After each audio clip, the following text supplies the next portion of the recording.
After the yeah. third treatment, he keep his hand open fully and give his head a high five. And after the fifth treatment, he's taking steps the first time. He's now walking and running. Wow. And reached out to him a little while ago. His mom sent me a picture of him climbing up a slide. So it changed his Wow. life.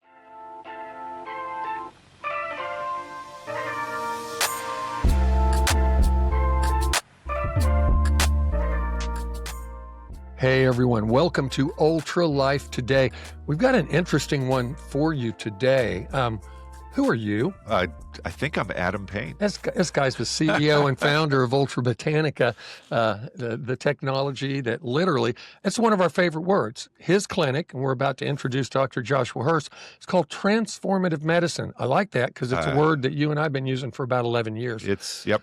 So anyway, what does NASA and NFL players and people just like you and me have to do with this interesting idea of training your brain and therefore being able to even alter your habits, the way you think, and become a high-performing individual, losing addictions, creating health, physical health? It's a really cool thing. Today we've got Dr. Joshua Hersh, like Hershey, Hersh, out there in Utah. We met you, Dr. Hersh, out at the AAMP Oncology extravaganza with hundreds of other doctors. It was really cool. I met you, hung out with you a while, and I said, you guys need to get each other talking, because my eyes were glazing over when you guys started talking, but it was fun. You and I have kind of become friends since then. Neurofeedback. I called you, Joshua, and said, I reached out by text and I said, what do you want to talk about? And when you said neurofeedback, I'm like, I don't know what that is. So it was pretty exciting. But, we're going to kick off a 3-part conversation today. It's going to be the intersection of brain, science, functional medicine, naturopathy, future of healthcare, I think. We're joined by Dr. Joshua Hersh, founder of Transformative Medicine there in Utah. I think it's cool. You, like a lot of integrative people, functional people, you probably questioned the conventional system of medicine. You probably had your reasons for doing that. I would certainly love it if you'd give us a little background on you. And in this first episode, we'll explore how you kind of got into being unconventional. I hate that I have to say it that way. You can be conventionally unconventional. There you go. I love it. And then the philosophy behind your clinic, Transformative Medicine. We love these Genesis, origin stories here. So let us kind of know a little about you, the philosophy of you and your clinic, and then let's move into this cool subject of neurofeedback. Hey, welcome. Yeah, thank you. And thanks for having me here. It's really a pleasure to be with both you and Adam today. So a little bit about me. So I, back in second grade, I was always interested in medicine. I wrote an essay on mononucleosis and thought about being a doctor through grade school, middle school, high school. And when I was about 18, 19 years old, I started having these really terrible digestive issues where I was had tons of diarrhea, gas, bloating, pain, a lot of heartburn. I was in bed some days and had very little energy. And I went to doctor after doctor, saw a gastroenterologist. He did an endoscopy, colonoscopy, found nothing wrong with me and said, well, we can't find anything wrong with you. So we think you're just making this up. I think it's all in your head. And that sent me down the path of, nice. Well, what else is there? Yeah. And found an herbalist, Dr. John Christopher, and he recommended cleansing herbs and eating real food, and I got tremendously better. And I said, if I can just combine that with the best of science, that's what I want to do. And so that set me down the path of learning more, becoming an herbalist. And herbalism is the most practiced medicine in the world. So it's more conventional, I guess, to be an herbalist than anything else in the world. That is to be an allopathic doctor. At least outside of the USA, right? Yep. I guess if you're not an herbalist, then you're a synthetologist. I don't know. An artificialist. There you go. Artificialist. All right. Yeah. I'm sorry. That's not appropriate. So fast forward now. You actually Yeah. started your own clinic. Maybe your Right, right, background, I'm right. assuming you went to medical school or something like that? Oh, you went to Bastyr, not just any medical Yeah. So school. Oh, yeah, it's yeah. it's So it's one of the most yeah, preeminent naturopathic colleges in the world. Yeah. yeah. Some people So call it the why Oxford. Bastyr? So Bastyr is science-based naturopathic medicine. Some people call it the Oxford of naturopathic medicine or the Harvard Oxford of naturopathic medicine. I don't know if it quite reaches those standards, but it's definitely a school for overachievers. And I've always been kind of an overachiever. So it was great to learn everything you learn in medical school, the cadaver lab dissection, anatomy, physiology, pharmacology, pulmonology, etc. But then plus we learned things like high velocity manipulation or osteopathic manipulation, which is very similar to chiropractic. We learned a lot about herbology, homeopathy, um, and the list goes on and on and on. So it was a lot of Wow, work. how But it was comprehensive. a lot of fun. Yeah, yeah, yeah. That's amazing. So, So it's then, yeah. So interesting then to me because Adam and I always ask. Go ahead. oh no, that's fun. You were gonna say? Okay. Yeah, well, it's interesting to me because Adam and I always ask doctors their origin story, and it sounds to me like you were being drawn toward helping individuals with their health from a young age, but you're kind of different in that you were the one. Usually we interview somebody and it's like their mom, their dad, their grandpa, their grandma, their wife, their husband got sick, and they realized their conventional medical toolbox was not going to work. I mean, they instantly had this Well, defining moment, this right? was like Dr. Schottenstein, Mel. I Yep. mean, she also, I don't know if you know Dr. Schottenstein at all. I mean, she had essentially mitochondrial disorder. She was not creating energy, and she used natural medicine to essentially help to propel her way down the road of healing and wellness. It sounds like this seed of gastrointestinal issues that was not being addressable by conventional medicine became the seed for all of your naturopathic approaches. But there must why medicine though? I mean, is it that you always wanted to be? This became out of your, I guess, your interest in medicine from an early age.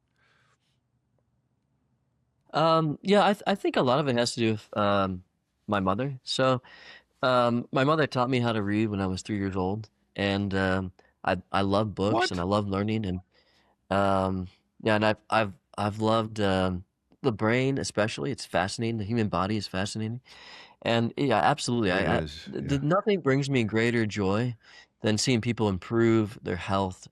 Besides God and family, there's nothing better than seeing people improve and recover from their illness. And, yeah, being able to enjoy life Yeah, again. amazing. Yeah. So, would it be right of me saying that neurofeedback actually has this tie into the nervous system? And is that something you're seeing that as something that's foundational to physical healing?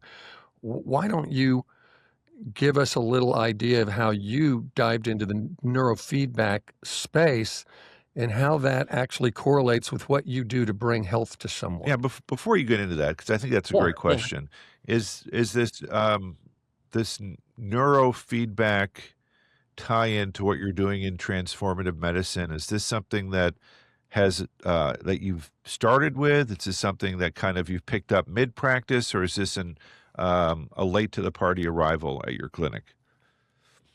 It's something that I've been doing for about 5 years now. Um, Okay. I've been yeah, and so a little bit about my practice. So, I see patients with autoimmune conditions, cancer, diabetes, neurological conditions like Parkinson's, MS, mental health issues, anxiety, depression, addictions, etc.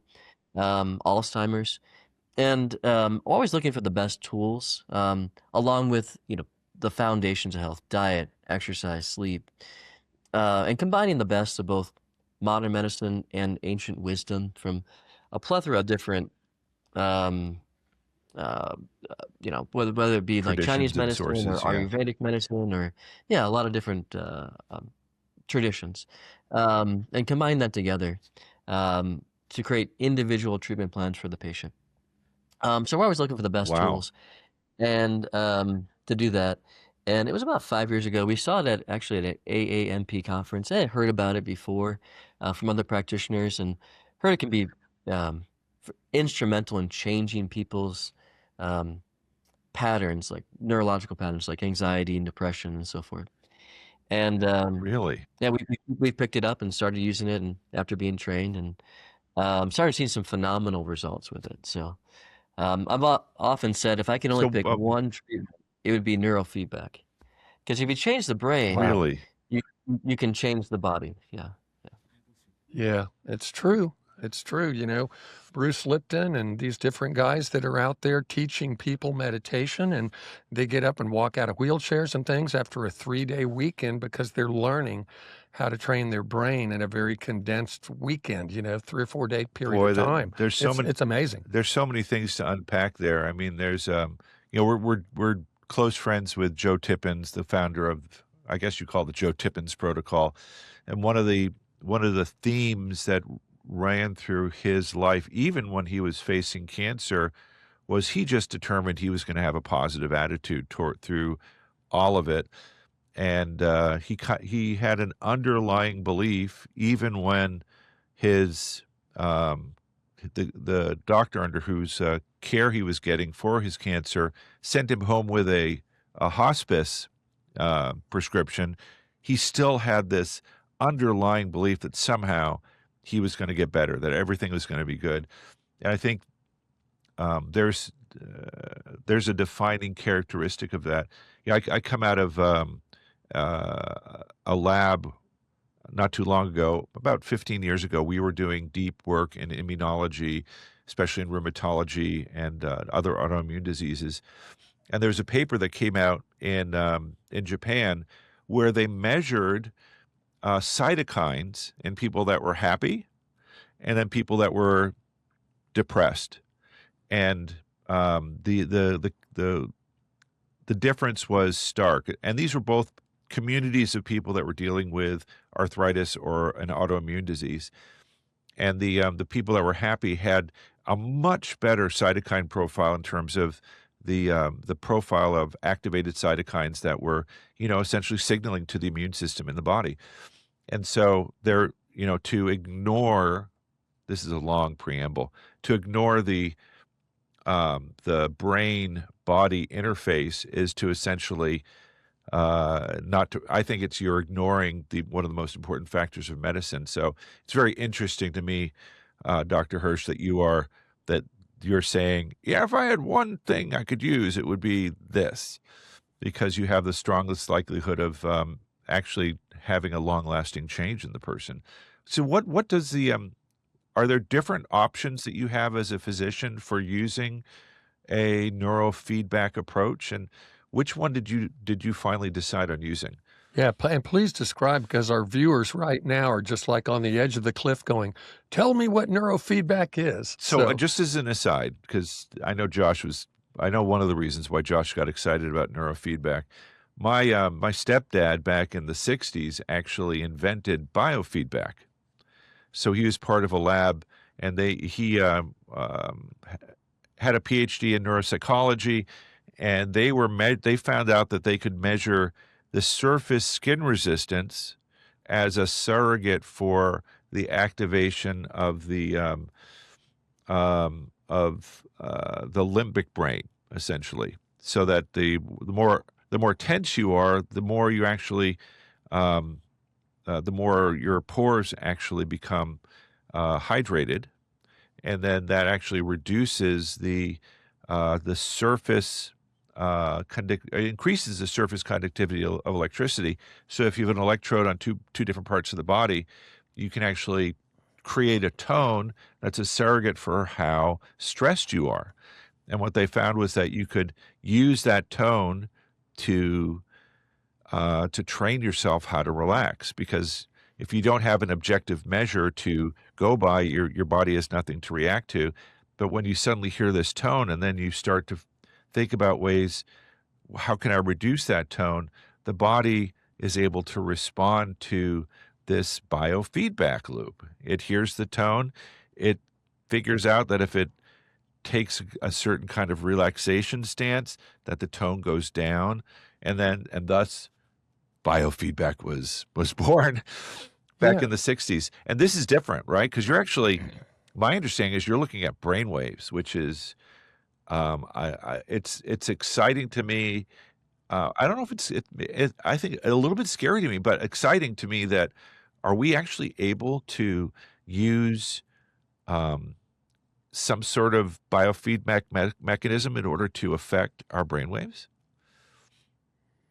Yeah, so neurofeedback is a type of biofeedback, but it looks at the brain waves, like you mentioned, using an EEG. So an EEG is a surface level um, collection of what's happening in the brain. So all the delta waves, theta waves, alpha waves, etc., gamma waves. And it uses that information and to then help to retrain the brain. So, and the retraining is done through operant conditioning. So if you're familiar with Pavlov's dogs, he rang a bell, fed the dogs, rang a bell, fed the dogs, rang a bell, fed the dogs, and eventually just rang the bell, and the dog started salivating. Their brains knew what was coming next, and it's using that same principle, but then to help the brain prune neural pathways and create new neural pathways that it wouldn't otherwise be able to do, or it speeds up the process quite a bit. Interesting. So a good example of this, I had a 3-year-old boy who was brought to me by his mom. He was born at 26 weeks, so super early. Wow. He had a grade 4 brain bleed at birth, which is the most severe brain bleed, the category of brain bleeds. He was in NICU for 6 months before he could come home. A bright little kid, repeat anything you said to him, good vocabulary for a 3-year-old, but he had all the signs and symptoms of cerebral palsy. Spastic paralysis, entire left side of his body. So there's flaccid paralysis where you have no muscle control, and there's spastic where it's stuck in contraction. And that was happening entire left side of his body. So he couldn't walk, couldn't crawl, couldn't use his hand very It's very well. painful Occasionally get too. 1 or 2 fingers out of his hand on his left side. But that was the best he could do. And his mom was determined to find a way to help him walk because Sherry had another kid and she had another one on the way. And she's like, I can't do this. I can't carry both kids around. So she had seen lots of neurologists. The neurologist said he'd never walk. Saw a functional neurologist in Texas who recommended hyperbaric oxygen therapy. And that's how he found our clinic. And he was doing that, climbing with his mom, but wasn't seeing a whole lot of improvement. And we had just gotten the neurofeedback unit. And so I wondered if it helped the boy. So I hopped on PubMed, Google Scholar, and I found some really interesting research from Dr. Ayers. And she had treated over 200 kids with cerebral palsy and seen some really impressive results. So, I explained Wow. this to the mom that, there was some research. It was kind of limited. We didn't know if it would work for him, but we decided to give it a try. And we started with an assessment to see where in the brain there's imbalances. And then I programmed it to increase sensory input in certain areas of the brain, which then increases motor output. And on the first training of neurofeedback, he opened his hand for the first time, and he grabbed his mother's hand. Whoa. Yeah. After the third treatment, But so he'd keep his hand oh, open fully and wow. give his So head a high are you five. able to are you able to target specific areas of the brain, or how are you doing? How are you Right. getting? Right. So, yeah. So, just to finish the story, he after the Yeah. third treatment, he keep his hand open fully and give his head a high five. And after the fifth treatment, he's taking steps the first time. He's now walking and running. Wow. And reached out to him a little while ago. His mom sent me a picture of him climbing up a slide. So it changed his Wow. life. So Yeah. I was going to say, how do you go home at night? Because it's probably hard to pull you out of the clouds when you see something like that, Joshua. That is so Cool. I was Wow. hoping Right. this is a perfect way for us to segue into this next section here because, we are, I'm blown away by what you just shared with us. We've talked about your personal journey, a little bit of your philosophy of transformative medicine, a Bastyr graduate, which is one of the most comprehensive educations that one can have that's science-based and then literally studies all these amazing philosophies. We're going to dive even further into neurofeedback here, maybe hit a little more science, a little more history. It's interesting. Forbes magazine, you sent me a link to Forbes magazine, and Forbes magazine had made some very bold statements about the future of science in the brain just based on this neurofeedback thing that you're doing right there in Utah. Hey, if you ever want to reach out to Joshua, I'm guessing, Joshua, you're like a lot of other doctors that even do remote consultations and things like that. My gosh, it'd be worth it to take a vacation out to Utah and bring your kid out there to see you if they're having struggles. That's amazing. Tell me if I've got this right. To get in touch with you, it's transformative-medicine.com. Is that it? Yeah, that's correct. And we do have patients that travel um, to see us. I've had Nice. patients all across the United States and some from Europe occasionally to come see us. Yeah. But I mean, we do Okay. free 15-minute consultations too. So if you have a specific question, Nice. you want to, we can set up a time to talk. So yeah. But to Awesome. answer your question, It's can we Dr. Joshua Hersh. specifically? Yeah. Yep. Yep. But to Adam, to answer your question, to specifically target an area, so we use an algorithm called S-Loretta. Neurofeedback's was developed back in the 70s, but S-Loretta is a kind of a newer thing relatively, and we can pinpoint where in the brain the surface level EEG waves are coming from. And then we use things like T-score protocols and other protocols, depending on the patient, to help bring the brain into balance. So the brain is all about balance and appropriate behavior. So when you're sleeping, you should have lots of delta waves. You should be sleeping deeply. And when you're awake, you should have the right amount of alpha waves so you can focus but not be hyper-focused or changing your focus from second to second, like ADD and ADHD. And so with neurofeedback, we can see what's Nice. happening in the brain, and then we can target specific regions of interest, specific Brodmann areas, which are focused on, they're involved in specific functions of the brain. And we can help to Interesting. balance them out so that they function better and that the entire brain can work in unison together. They call that coherence. So that's the point of neurofeedback. Yeah. So. Brilliant. Very interesting. Okay. I'm excited to be able to dig into more of this in future episodes. Like Pavlov's dogs, I'm wiping my chin right now, getting ready for the next meal with Joshua Hersh here in episode 2. Hey, listen, episode 1, we learned about Joshua's personal journey, Transformative Medicine, his clinic out there in Utah, transformative-medicine.com. Dr. Joshua Hersh, we're going to move back into a little bit of the technology. You left us hanging because now Adam and I both are going to want to ask, do you actually have a roadmap where you can target a specific area of the brain, recognizing there's going to be a somewhat predictable outcome in the actual body of that individual? I can't wait for this. It's interesting that Forbes article said that neurofeedback is like a powerful non-drug approach to mental health and cognitive performance, and even changing your body and changing your habits. We're gonna move right into episode 2 and another conversation with Joshua Hersh in just a moment. Hey, if you love what we're doing on Ultra Life today, like, subscribe, share. Josh Bell, you Adam Payne here. Yeah, We'll see hey. you in a minute.